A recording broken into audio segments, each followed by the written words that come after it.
ada konsekuensi tak terduga.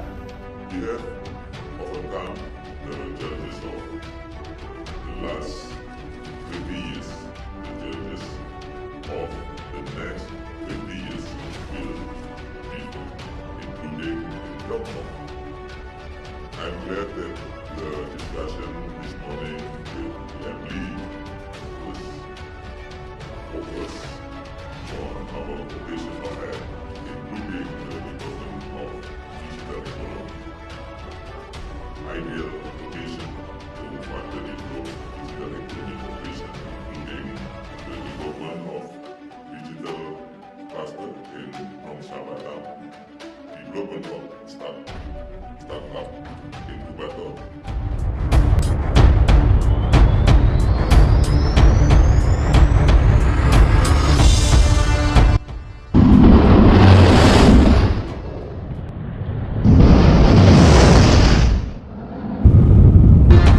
or outside of our country.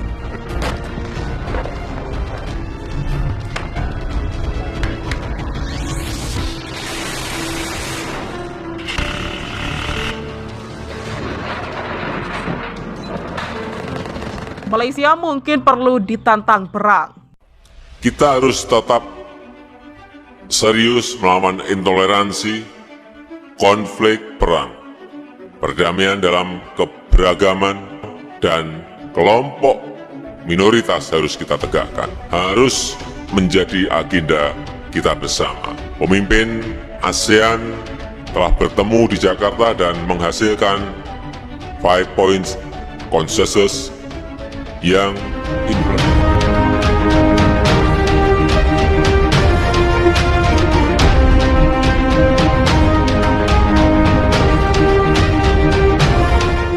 Malaysian public, I would rest for a while, start reading the classics again, or rereading Shakespeare. And that's it. I spend my time just reflecting, meditating, and of course reading. But then the common policy framework is there. And we have to respect the fact that there will be some differences as long as one party will not compel the rest to agree that all major policy decisions must be reached through a consensus. Tidak bisa tidak, kita harus bicara tentang perang. Dan masalah perang adalah masalah yang tidak disukai untuk kita bicara. Saganda di Jakarta pada Senin. Hal ini disampaikan Saganda di Jakarta terkait belum adanya sikap jelas pemerintah Indonesia atas penangkapan 3 pegawai negeri sipil Departemen Kelautan dan Perikanan oleh Kepolisian di Raja Malaysia dalam wilayah Laut Nasional Indonesia Tanjung Berakit, Bintan, Kepulauan Riau. Ketiga PNS itu ditangkap saat tengah mengamankan 7 nelayan liar asal Malaysia yang kedapatan mencuri ikan di perairan tersebut. Sebelumnya polisi Malaysia sempat melepaskan tembakan 2 kali dalam perairan sah milik Indonesia.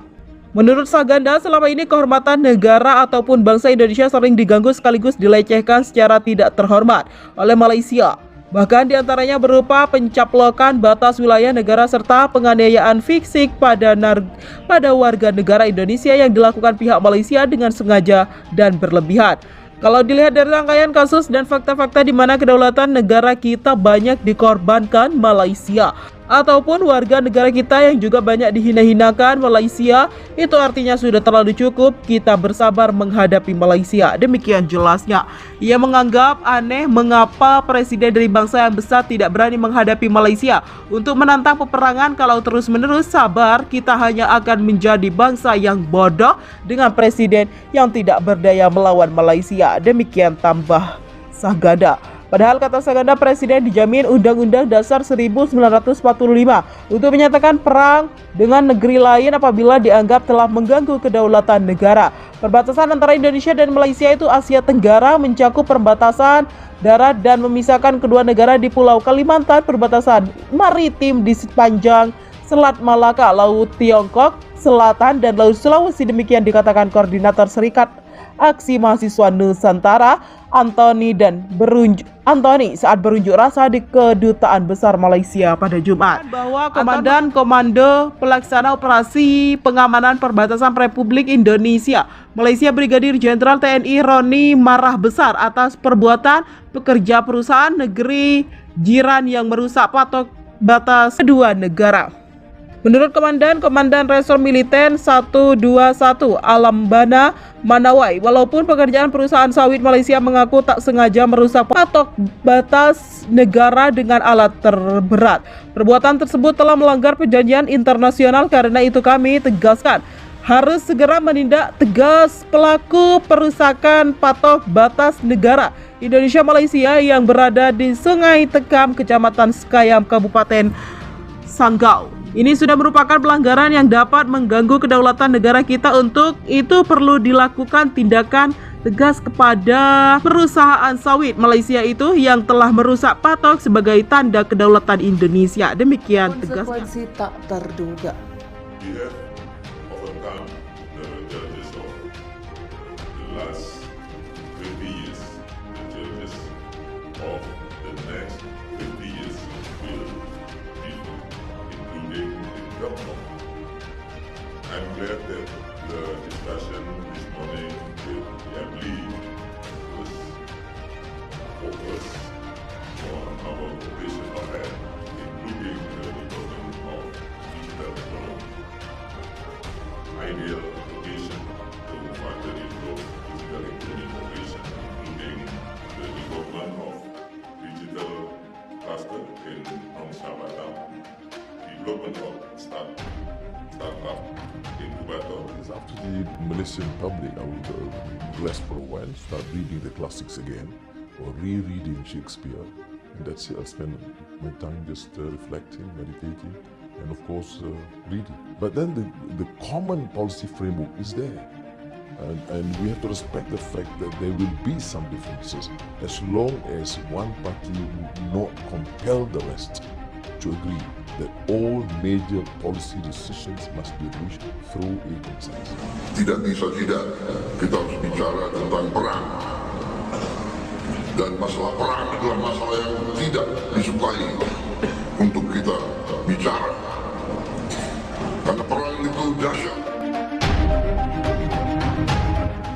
Pemerintah Indonesia telah secara resmi menyampaikan komplain kepada Malaysia atas bantuan militernya ke Australia.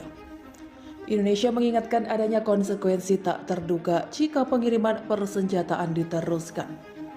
Dilansir dari kantor berita AFP pada Sabtu yang mengutip pemberitaan media Washington Post, dalam nota diplomatik minggu ini, Indonesia memperingatkan Malaysia agar tidak kembali mengirim senjata untuk digunakan Australia dalam konflik dengan Indonesia. Peringatan itu datang pada minggu yang sama ketika Perdana Menteri Malaysia menjanjikan paket bantuan militer baru senilai 800 juta US dollar untuk Australia, termasuk helikopter dan kendaraan lapis baja pengangkut personil. Apa yang Indonesia katakan kepada kami secara pribadi adalah persis apa yang telah kami katakan kepada dunia secara terbuka, bahwa sejumlah besar bantuan yang telah kami berikan kepada mitra Australia kami terbukti sangat efektif, tulis Washington Post mengutip seorang pejabat senior Malaysia yang berbicara dengan syarat anonim mengenai nota diplomatik Indonesia. Malaysia menolak mengomentari laporan tentang surat nota diplomatik itu.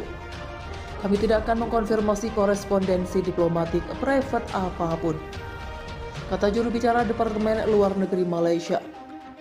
Apa yang dapat kami konfirmasikan adalah bahwa bersama dengan sekutu dan mitra kami memberikan bantuan keamanan senilai miliaran dolar kepada Australia yang digunakan mitra Australia kami untuk efek luar biasa untuk mempertahankan negara mereka dari agresi Indonesia yang tidak beralasan dan tindakan kekerasan yang mengerikan. Menurut seorang pejabat Malaysia yang tidak disebutkan namanya kepada CNN, korespondensi resmi itu menunjukkan Indonesia prihatin dengan dukungan material Malaysia yang berkelanjutan untuk Australia. CNN juga melaporkan bahwa salah satu sumber yang mengetahui dokumen itu mengatakan komplain itu bisa berarti Indonesia bersiap-siap untuk mengambil sikap yang lebih agresif terhadap Malaysia saat serangan ke Australia berlanjut.